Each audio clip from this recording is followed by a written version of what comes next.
Assalamualaikum warahmatullahi wabarakatuh. Anak-anak, Mem akan menjelaskan tentang hakikat ilmu kimia ya, bab pertama di pelajaran kimia kelas 10. Nah, pengertian ilmu kimia. Ilmu kimia itu apa sih? Gitu. Kalian kan di SMP itu belajarnya IPA ya, bukan kimia murni. Nah, karena kalian mengambil jurusan IPA, jadi IPA-nya itu dipisah, ada kimia, fisika, dan biologi. Nah, untuk kimia sendiri itu apa sih? Nah, di sini ada penjelasannya. Ini karena kalian belum ada bukunya, jadi ambil dari Kuiper ya. Ini dari linknya Kuiper. Itu karena setelah lihat ini bahasanya cukup ringan, jadi kalian bisa mengerti dengan mudah insya Allah.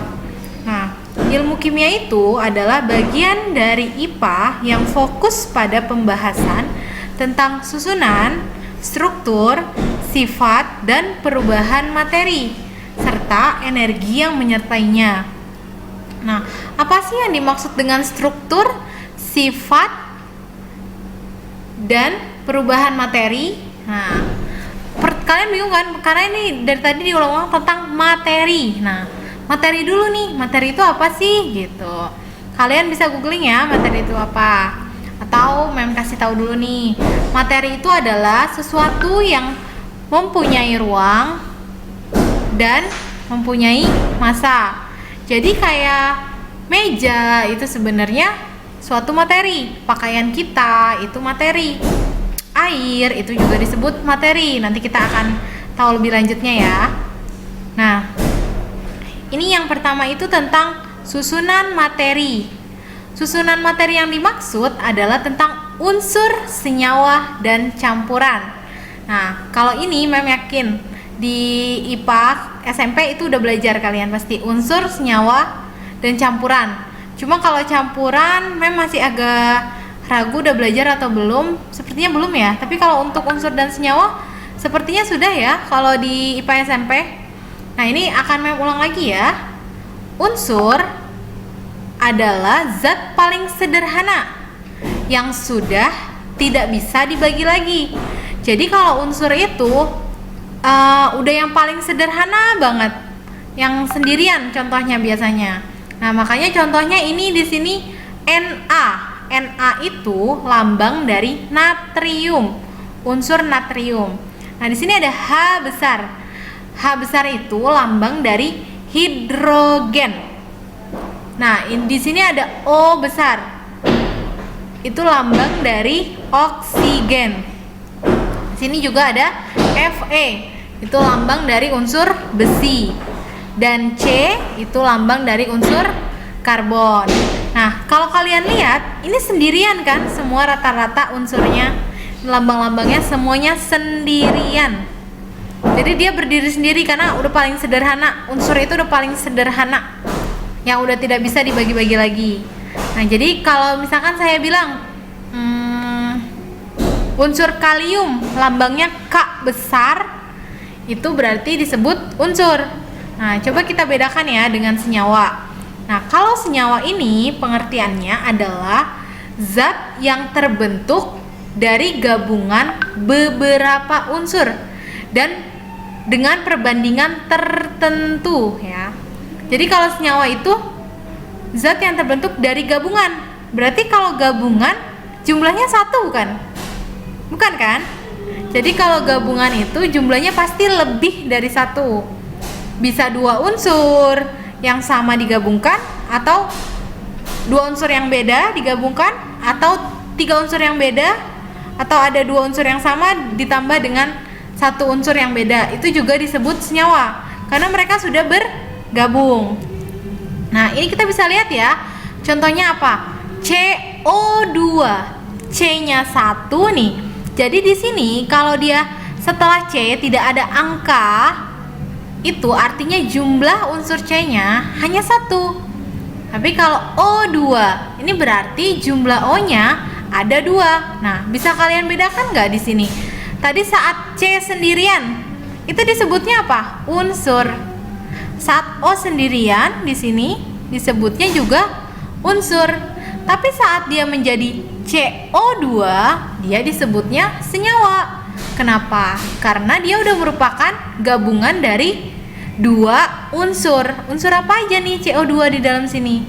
Ada unsur karbon C dan unsur oksigen. Tapi jumlah atom C-nya jumlah unsur C-nya hanya 1 di sini. Sedangkan oksigennya ada 2 gitu. Sampai sini paham? Nah, nanti bisa dijawab melalui chatnya ya di WhatsApp grup. Nah, selanjutnya melanjutkan tentang H2O. H2O di sini senyawa juga kan? Karena apa? Terdiri dari unsur hidrogen atau atom hidrogen dengan oksigen. Kalau di sini yang jumlahnya lebih dari 1 siapa? Hidrogen kan? Hidrogennya 2, oksigennya 1. Nah, yang ini CaCO3. Nah, ini ada 3 unsur nih. Apa aja sih unsurnya? Nah, unsurnya itu Ca. Ca itu kesatuan ya, unsur. Dia namanya kalsium. Nah, kalau C besar ini namanya karbon. Dan O besar itu oksigen. Nah, sekarang yang ketiga tentang campuran. Kalau campuran itu merupakan gabungan antara 2 zat atau lebih, di mana sifat penyusunnya tidak berubah. Jadi kalau dia tuh udah bukan unsur lagi, tapi udah zat, udah jadi zat, bisa aja udah jadi senyawa terus digabungin, itu bisa menjadi campuran. Nah, contoh campuran adalah larutan gula. Larutan gula. Berarti itu campuran dari apa? Dari gula dan air. Nah, membentuk campuran yang bernama larutan gula. Bisa kalian lihat kan? Kalau larutan gula itu gabungan antara 2 zat. Zatnya itu apa? Air dan gula. Seperti itu. Nah, ini contoh lainnya susu. Susu itu nggak mungkin susu sendirian kan? Susu sendirian, susu bubuk dicampur air baru kan jadi larutan susu. Jadi kalau udah 2 zat yang berbeda terus dia bercampur, itu disebutnya campuran gitu ya anak-anak. Nah, selanjutnya untuk pertanyaan nanti kalian keep aja dulu. Setelah Mem menjelaskan semuanya, Mem akan buka pertanyaan. Jadi kalian boleh nanya bebas, nanti Mem jawab ya. Sekarang Mem lanjut dulu ya untuk struktur materi. Nah, struktur materi menjelaskan tentang ikatan yang terjadi antar atom sampai terbentuk molekul unsur, molekul senyawa, atau ion. Jadi yang namanya molekul itu ada 3. Molekul unsur. Molekul unsur tuh apa sih? Nah, contoh molekul unsur itu adalah O2, N2, H2, dan P4.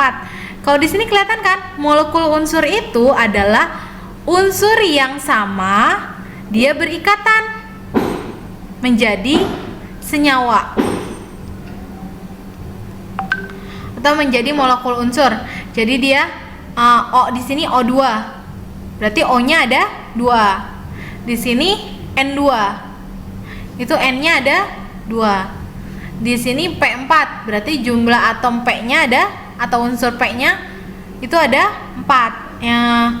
Jadi Mem sering bilang atom atau unsur kan? Atom sama unsur itu sama ya. Karena di dalam unsur itu ada atom. Nah, contoh molekul senyawa. Kalau molekul senyawa itu dia yang unsurnya berbeda seperti ini. Karbon dioksida CO2 karena mengandung unsur C dan O. Ini air H2O karena mengandung unsur H dan O. Dan yang terakhir CaCO3 mengandung unsur Ca, C dan O. Nah, kalau contoh ion itu apa sih? Jadi ion itu unsur atau senyawa yang bermuatan. Nah, ini kalian bisa lihat kan? Di sini ada kayak pangkat plus, pangkat min, pangkat 2 plus. Nah, yang pangkat-pangkat ini itu dinamakan muatan ion. Nah, jadi kalau di sini yang pertama Na plus. Na itu unsur natrium. Dan natrium ternyata bermuatan positif. Jadi kalau natrium ditulis seperti ini, Na plus, plusnya di atas seperti itu, disebutnya ion natrium. Tuh. Tapi kalau Na-nya berdiri sendiri, nih kita lihat lagi yang unsur tadi, Na-nya berdiri sendiri, itu disebutnya unsur. Tapi saat dia mengion atau dia bermuatan jadi positif 1, dia disebutnya ion natrium. Tapi kalau yang atas di sini disebutnya unsur natrium. Nah, ini juga ada klorin, klorida. Itu dia bermuatan negatif 1. Berarti Cl-, bacanya Cl- gitu karena -1. Nah, yang ini ada kalsium, Ca2+, berarti kita bacanya ya udah Ca2+. Artinya kalsium bermuatan 2 positif. Seperti itu. Nah, ini ada sifat materi. Sifat materi yang dimaksud itu lebih mengarah ke sifat-sifat kimia. Suatu zat misalnya mudah terbakar, mudah mengalami korosi, mudah bereaksi dengan zat yang lainnya, dan sebagainya. Jadi sifat-sifat kimia itu kayak titik didihnya tinggi atau titik didihnya rendah. Terus dia dalam bentuk apa? Zat itu kan wujudnya ada 3 ya. Ada larutan atau cair, gas, dan padatan. Nah, ini jadi nanti kita bisa lihat nih materi ini atau zat ini bentuknya apa? Cair, padatan, atau gas gitu. Jadi itu masuk ke sifat-sifat kimianya. Terus titik didihnya tinggi atau rendah. Terus dia mudah terbakar nggak sih gitu? Mudah larut nggak sih sama senyawa lain? Kayak gitu. Itu namanya sifat-sifat materi. Nah, yang terakhir ini tentang perubahan materi. Perubahan materi itu ada 2 ya. Yang pertama perubahan fisika. Perubahan fisika adalah perubahan yang tidak menghasilkan zat baru. Contohnya, lilin yang dibakar. Jadi kalau perubahan fisika tidak menghasilkan zat baru. Ini contohnya lilin yang dibakar. Coba, kalau kalian bakar lilin, setelah dibakar, apakah lilinnya berubah menjadi zat yang lain? Tidak kan? Tapi lilinnya pasti mencair. Nah, lilinnya mencair tapi dalam bentuk apa setelah dia kering lagi? Tetap bentuk lilin kan? Nah, itu dinamakan perubahan fisika. Jadi tidak menghasilkan zat baru. Tetap lilin yang dihasilkan. Walaupun lilinnya jadi mencair. Nah, terus ini yang kedua contohnya es mencair. Es mencair. Es itu awalnya apa? Air kan? Air biasa yang dibekukan. Setelah itu dia mencair menjadi air biasa lagi. Berubah nggak zatnya? Apa air menjadi kopi gitu tiba-tiba? Enggak kan? Nah, itu berarti namanya perubahan fisika. Nah, yang kedua itu perubahan kimia.